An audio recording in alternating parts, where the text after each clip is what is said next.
Hi, everybody. Welcome to the workshop. Come on in. I am so excited that you're here. As you're rolling in, go ahead and type in the chat. Let us know where you're joining from. And just make sure that you are in a quiet, undistracted environment. Make sure you have something where you can take notes on because you're going to learn a lot today and you're going to want to make sure to jot some things down. So I'm going to go ahead and start sharing my screen here as you guys are rolling in. So just to make sure you're in the right place, this is how to stop emotional eating and make peace with food for good. And I am Maria Scrimenti. I am so excited that you chose to set aside time today to learn about how to heal your relationship with food and how to stop the struggle with food. And I used to struggle with food myself, struggled with binge eating and emotional eating for years before I was able to establish peace with food and balance with food. So I'm really passionate about this. And it is my joy and honor to be able to share everything that I learned, everything that helped me heal. It is really exciting that I get to share that with you today. So the things that you're going to learn about are, number one, diets and the role they play in emotional eating and how restrictive or restrained eating can contribute to or cause emotional eating or loss of control eating, binge eating. Number two, we're going to talk about how emotional eating is not about willpower or self-control. There's underlying biological and psychological factors that drive us to eat in this loss of control fashion. So we're going to talk about those underlying factors.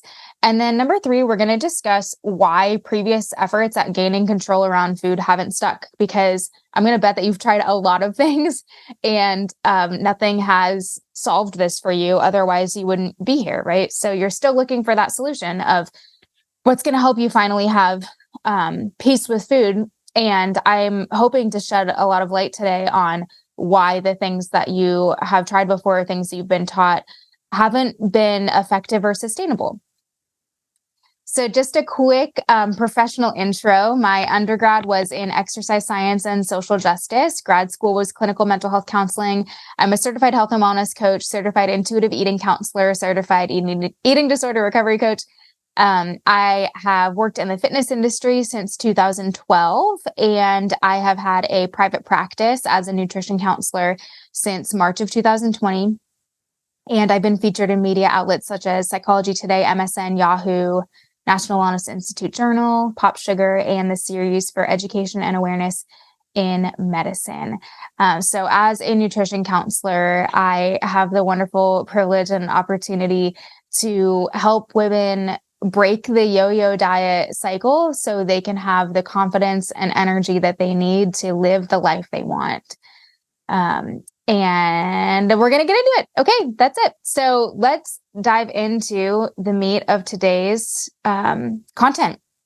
So like I said, number one, we're talking about diets. We're talking about lifestyle changes, and we're talking about that diet mentality, that restrictive eating mentality. So if you have ever started a diet or a cleanse or a fast, or maybe you've done Beachbody or intermittent fasting or MyFitnessPal, anything like this that has like a list of good and bad foods or approved foods and not approved foods. Or maybe you're not even on an official diet. So maybe it's not one of those. Like maybe you haven't enrolled in like Whole30, or you're not officially saying like I'm doing keto or paleo, but you relate to food in this way where you have a lot of anxiety around food, or a lot of like, I should eat this, I shouldn't eat that, or you're really trying to watch what you eat. This kind of like rigidity around food always results in this cycle on the next slide, which is number one, we start by restricting food in some way. So we say, I'm not eating carbs, or I'm not eating sugar, or I'm not eating pizza, or this type of food, or this food group, until we have, number two, the urge to eat the off-limit food, which inevitably happens because we're human. And maybe you go to a party or an event or a family gathering, or maybe just the grocery store, and you see the food that you really want and you just can't take it anymore. Or maybe you're just so hungry that then you break one of your food rules, or you eat these off-limits foods, and then you feel totally out of control. You feel like you physically can't stop eating, or you're like, this just tastes so good, I don't want to stop eating. There's like this F it mentality of I'm just going to eat whatever I want. You binge, you feel regret, you feel shame, you feel guilt, and then you start over tomorrow, or you start over on Monday, and you restrict to compensate for that binge because you're like, I just totally went off my diet or went off the rails. Now I need to get back on the wagon. So you restrict again. But do you see how then you're just setting yourself up to repeat this cycle? So the restriction then is actually what's causing us to feel out of control around food. But then when we feel out of control around food, we binge and then we restrict to compensate for that binge, thus setting us up to binge again. So it's just this vicious cycle. So again, that the diet mentality or the restriction around food is what's causing the binging. And then we restrict to compensate, again, just setting us up for another binge. And then I wanted to discuss with you guys today those underlying factors, like why does the restriction cause this binging? What exactly is going on there? So loss of control eating, it's both psychological and biological. So when we are dieting or we're relating to food from a place of scarcity of like all of these foods that are off limits or that you're trying to avoid, loss of control eating is just a natural psychological reaction to that restriction because the brain doesn't respond well to being told no. If I tell you don't picture a red apple, what's the first thing you picture? A red apple, right? And when we feel like we are being controlled, or rigidly controlled, we just naturally want to rebel against that as humans. So for those of you who have kids, you might really see this in them, where you tell them, don't go in that room because that's where all their Christmas presents are hiding. And then all they want to do is go into that room. They're so curious about what's in there. Or you tell them, you can't have candy. And then those are the same kids that are binging on candy at the birthday party or who are sneaking candy, right? We want what we can't have, and it makes it that much more tempting. And we see it in kids, but we also see it in adults just because it's a natural human instinct where we don't like to feel controlled. We want to assert autonomy in some way. So we fixate on the things that we can't have. Okay. So when we end up then eating all of the things that we weren't supposed to eat, that's just like, not because you're weak, it's just because you're human. So next, this is also a biological response, the breaking the diet, the loss of control eating, because the body is trying to make up for not getting enough from before. So if you are restricting calories, if you're restricting carbs, if you're not eating, if you're limiting fats and you have just kind of this list of things that you are avoiding, and your body's not getting enough, and then you eat massive volumes of food or large quantities of food or more than you wanted or more than feels physically comfortable, that's your body trying to compensate. It's a natural compensatory response. And your body's trying to get your attention, saying, I'm not getting enough consistently. And so then it just goes to this extreme where then it's binging as a result of the restriction to compensate for the deprivation. Okay. So again, normal biological response. This is not because you lack willpower. This is not because you lack self-control or self-discipline. Diets by design are not sustainable, or whatever you want to call it. Lifestyle change, it's a cleanse, a fast, a detox. It doesn't matter. They're all, we see the same result, which is this rebound eating, just as a way to make up for that deprivation that is inherently unsustainable. So if you're thinking, and feel free to type in the chat if this resonates with you. And maybe you're thinking, I have tried so many times before to just get on track and stay on track. And I've tried to stop emotional eating. I've tried to stop binge eating. I've tried to just gain control around food. Maybe I'm broken. Maybe I'm addicted to food. Why isn't it working? Like, what's wrong with me?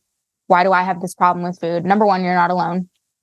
And number two, I'm going to tell you why that hasn't worked.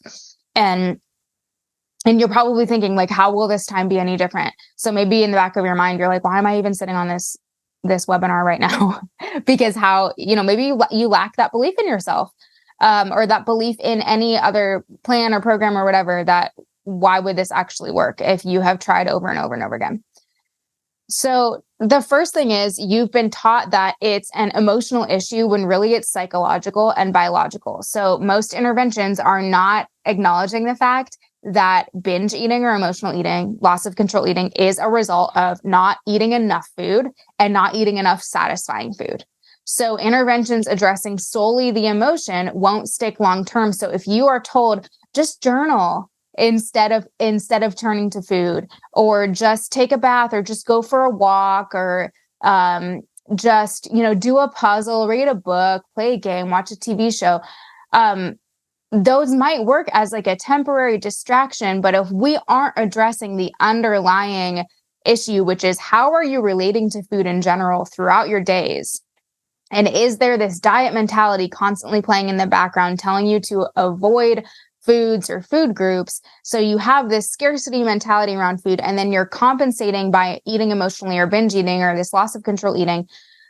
So that's not necessarily a result of your inability to manage your emotions, or it doesn't necessarily indicate that you just like need more coping tools because you are emotionally eating, using food to cope with your emotions. Maybe there's some of that there, but usually there's this psychological and biological drive that's a result of the restrictive mentality around food that needs to be healed if any of those like self-care tactics are going to work at all. And then number two, the interventions are assuming that you're eating too much, and that's missing the mark. So if you go into a doctor or provider and you're like, I can't stop binge eating, and they prescribe you a medication, like Vyvanse is a popular one for binge eating, that they're assuming, okay, then this person needs to suppress their appetite, so they stop eating too much. But if you are eating large quantities of food as a result of not getting enough in the first place because you're dieting or your lifestyle changing or whatever, cleansing and fasting, then we're not actually solving the problem. That's just a Band-Aid. Okay. Same thing, Overeaters Anonymous. Again, if we're assuming that you're overeating just because you can't control yourself around food, instead of acknowledging the truth that you're overeating because you've been undereating, then again, it's not going to work. Okay. These some interventions that you may have tried, they've been treating the binging, not the underlying cause of the binging, or the emotional eating, not the underlying cause. Okay. And then number three, another thing that you might have tried is throwing out all of those tempting foods, trying to keep them out of the house. So if you frequently binge on ice cream and you're like, I'm just not going to keep a pint of ice cream in the house, all that does is it keeps that food on a pedestal. Remember that our natural inclination as humans is to want what we can't have. So then it just makes you want it more. And then when you're at the birthday party where there's ice cream, you can't stop thinking about the ice cream, or you binge on the ice cream, or you just say, F it. And next time you're at the grocery store, you buy 3 pints of ice cream because you're like, I just can't take it anymore. So that also doesn't work long term. And the better solution is to figure out a way to have those foods in the house where it's just normal, where you could have them in the house and have it if you want it, but it's not having this power over you or this control over you. So I included a text from a client of mine who said, I bought ice cream for the house for the first time in a long time today.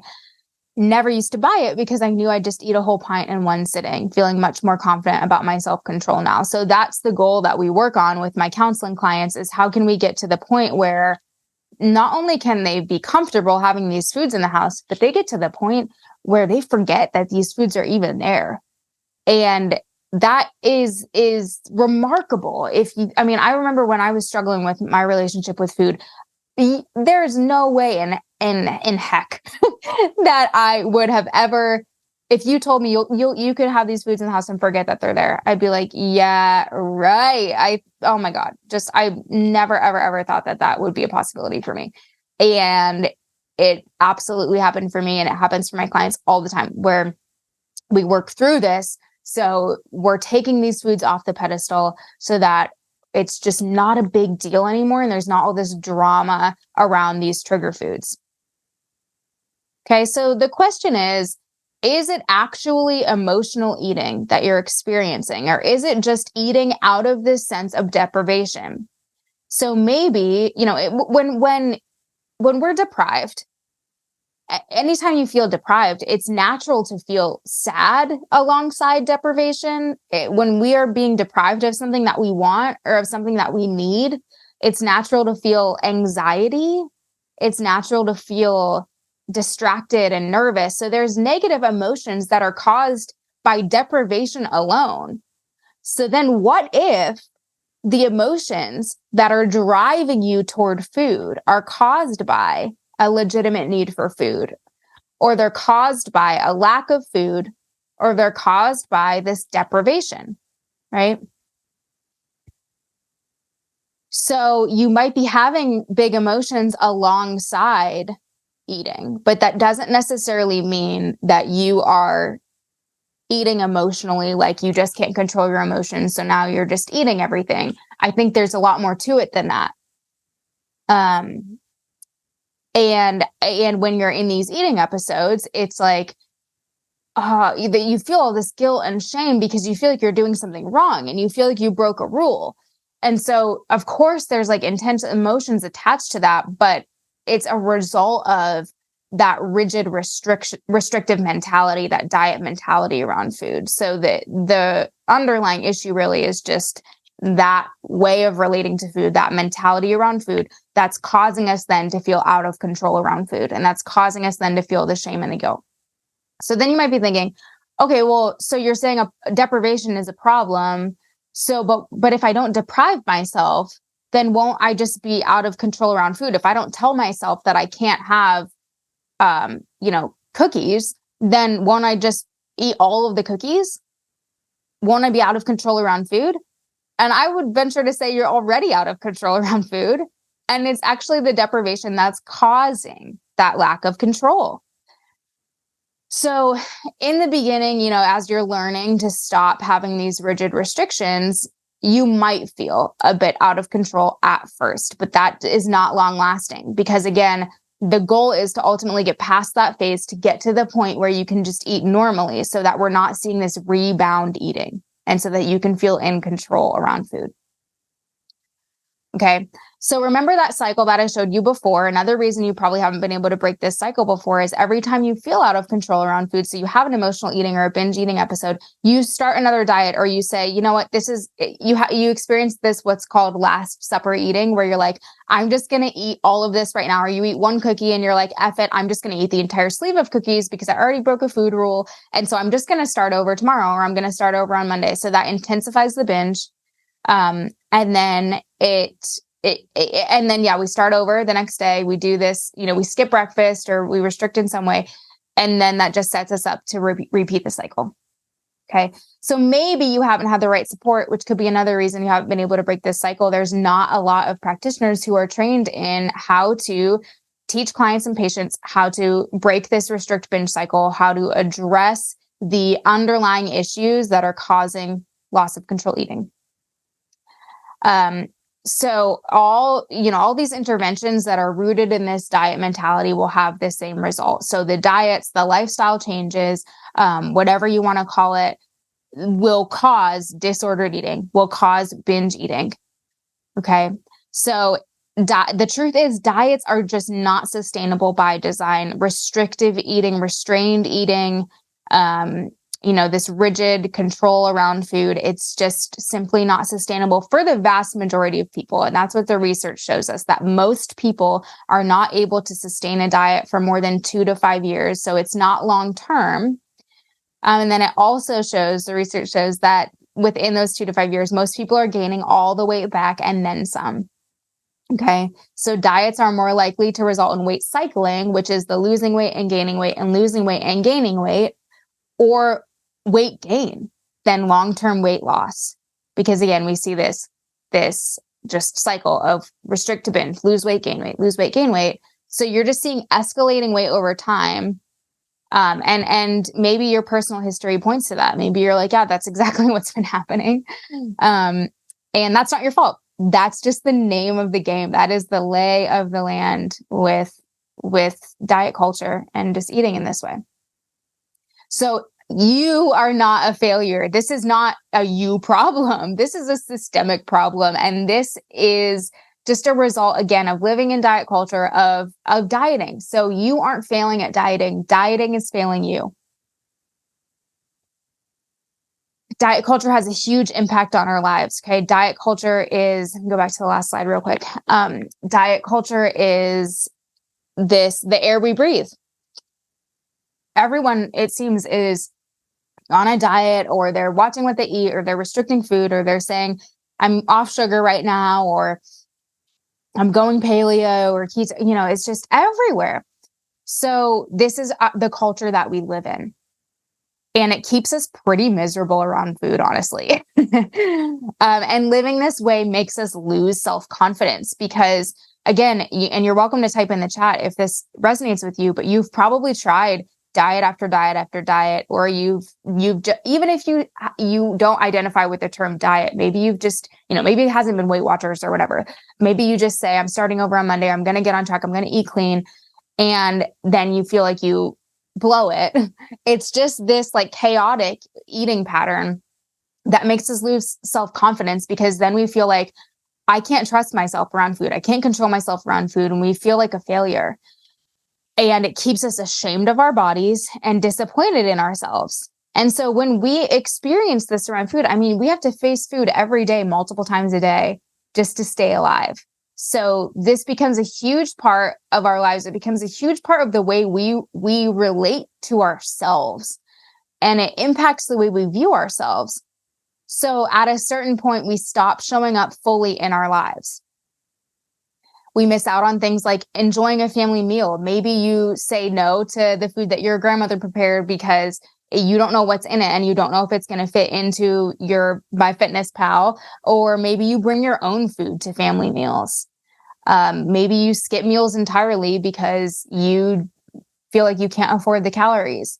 Maybe you don't take photos with your kids because you're ashamed of your body. And maybe you don't swim in the ocean with them because you don't want to be in a bathing suit and you aren't comfortable in your skin. Maybe you are self-isolating. Maybe you're not dating. Maybe you don't have the confidence to socialize. Maybe you say no to happy hours because you're like, well, I already used up all my calories for the day, or I'll be there and just be so distracted by all the things that I can't eat or can't drink. And so it's not even worth it. Or maybe you are binging at night instead of going out and connecting with people and just having a chill, time with friends. Maybe you are binging in isolation. Maybe you're missing out on physical intimacy because you are lacking that comfort and that confidence in your body. Maybe you're not wearing the clothes that you want because you don't feel like you deserve to buy new clothes right now in your current body. Or, that could be for a whole variety of reasons. Just not feeling like you can pull off a certain look. You're probably not taking pleasure in food if you're existing in this diet mentality or diet culture. Because even if you're eating foods that like might be pleasurable or that you think are yummy, you have so much guilt and shame while you're eating it that you can't even be present for that. And then we're not living uninhibited. We are living in this like food prison. And it's a really, really hard way to live. So my question for you then, you're welcome to share in the chat if you'd like, but no pressure. I'm curious what you feel like you're currently missing out on. Maybe it's something from that list. I know I certainly missed out on a lot when I was stuck in this pattern of eating really hard. So I'm curious if there's anything for you that you feel like you're not doing right now, or that you wish you were doing. And you can think about these different dimensions of wellness and these different areas, kind of what diet culture steals from you. Physically, when we are under eating or undernourished, we're often experiencing fatigue. Other symptoms of hunger are just anxiety, brain fog, acid reflux, constant thoughts about food, right? And that kind of bleeds into the mental part. And the emotional part of just feeling this loss of control, this loss of autonomy, this loss of you just feel so bad about yourself because you feel like you just can't get your act together around food. And then financially, maybe you've invested in a lot of different weight loss plans or programs, maybe weight loss surgery, maybe medications, maybe coaches that, pursuing weight loss and then just not seeing sustainable weight loss. This has probably cost you a lot in that sense. Or maybe you're binging and spending a lot of money on binge foods. And then socially, we stop connecting with people because of of this like toxic way of relating to food and our bodies. Okay. So I worked with a client named Tanya, and she shared a little bit of her journey on Facebook, and I took a screenshot and wanted to share that with you guys. She said, when I think of where I was emotionally, mentally, spiritually, creatively, when I first met you and started your program, I am literally blown away at the metamorphosis that's taken place. If I'm being completely honest, I had almost given up on ever making peace with food in my body, and signing up for your program felt like a ray of hope. And that's exactly what it was. The healing that has taken place has gotten rid of the diet culture clutter that used to occupy my mind nonstop. It's like I've stepped into a whole new world. Without food in my body being at the center of my attention, I now have space to focus on the things that bring more meaning and purpose to my life. When I met you, I thought I was going to work on food and body stuff. In reality, tackling the thing that felt so huge at the time has opened up my world, expanded my heart. It was so much more than I ever imagined. So anyway, Tanya, she is an artist. And after we worked together for a number of months, she was able to access the confidence and energy that she needed to launch an art gallery. And that had been a dream of hers for a really long time. And I have clients who, after, completing counseling with me or going through a couple months of counseling, they decide to start writing a book, or start a podcast, or start a small business, or start a family. So all of these things that they just didn't have the space for before because they were thinking about food in their body constantly, or they were so defeated just in general, their spirit was just broken down.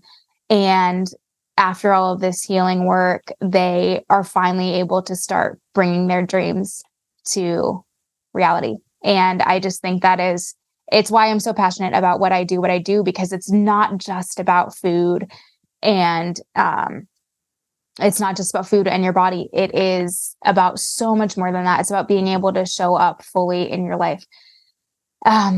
So I'm wondering what it would be like for you to have that. What might be some of those things that you would start saying yes to? And what if you could reclaim all that time and money and energy that you've been spending on these diets, weight loss plans, and programs? And what if you were able to draw a line in the sand and not have to keep doing this? What would it feel like for you to no longer be held back by food and body worries? If that is something that you want, I want you to know that that's absolutely possible for you. It absolutely is. And what I would love to invite you into is the opportunity to be supported on your journey toward healing your relationship with food, because you deserve that. You deserve a life that's free from constant food and body worries. So what I would love to have you join me in is my online course. It's called Don't Eat Your Feelings, a crash course to conquer emotional eating for good. And inside this course, you get the evidence-based framework that teaches you how to eat in the most health-promoting and sustainable way. You get mindset modules that break down how to uproot the scarcity mentality around food so you can permanently break the restrict binge cycle. And I teach you how to address those underlying factors, the psychological factors and biological factors that cause that loss of control eating, so that you are able to really get to the root and you can stop investing in these Band-Aid solutions. And you get personalized nutrition counseling to guide you through how to apply these principles to your unique relationship with food. So we do lots of Q&A inside the course where you can ask me your specific questions, and I give you specific answers to tell you, hey, here's what's going on, and here's how I think you can fix it. Here's how I can support you. So I really am with you every step of the way in there. And most of all, you get the blueprint for how to eat normally, how to respect your body and enjoy eating again, so that you can have the confidence and energy you need to live the life you want. So what you'll learn inside this course, it's a self-care eating framework, teaching you how to eat instead of from a place of rigid self-control. You're learning how to eat from a place of genuine, authentic, sustainable self-care. And it teaches you how to eat in a way that honors both your physical and your mental health. So what you'll do is you'll learn mindful and balanced eating in step-by-step video and reading lessons that I've created. And you'll complete guided worksheets and activities that help you customize your journey so that the changes you're making will be sustainable for you, so that it's not just this cookie cutter plan or program. It really is very personalized. And again, like I said, you can submit any thoughts or questions you have so that you can get individualized feedback. And the goal is ultimately for you to learn to trust yourself, to always make the food choices that are right for you so that you never have to invest in another diet plan or weight loss program again. Here's a quote from a client of mine who said, "You can finally be free of thinking about food and feeling negative about your body. I am so glad I started this journey 9 months ago. No more dieting, no more constantly thinking about food and weight loss. I have time to focus on other things, but still live a healthy life." And she says the changes she has seen are truly extraordinary. And a couple other screenshots. A client said, "You helped me get my life back. This has been worth every single penny. I can't stress enough what this has done for my life." And then as a client was ending the program, she said, "It is so bittersweet. My time was amazing. I learned so much, and I definitely feel prepared to spread my wings and fly on my own. I feel so at peace with food and my body." So the investment in the program, you are welcome to split it up into 2 payments of $249, or you pay in full. It is a one-time payment of $498. Either way, you can get started right away and you have lifetime access to the course. So again, I just want you to know that you are so, so worthy of support. You do not have to do this alone. It would be my honor and pleasure to guide you, and you are worthy of a life of freedom and body confidence. So I would love to see you inside the course. If you have any questions, you're welcome to email me. My email address is on there. It's maria@mariascrementi.com. You can find me on Instagram at mariascrementi. You can also visit my website. It's www.mariascrementi.com. And like I said, just feel free to reach out if you have any questions. And I really hope to see you in the course. And I want to thank you so much for attending this workshop today. And I hope that you enjoy the rest of your day.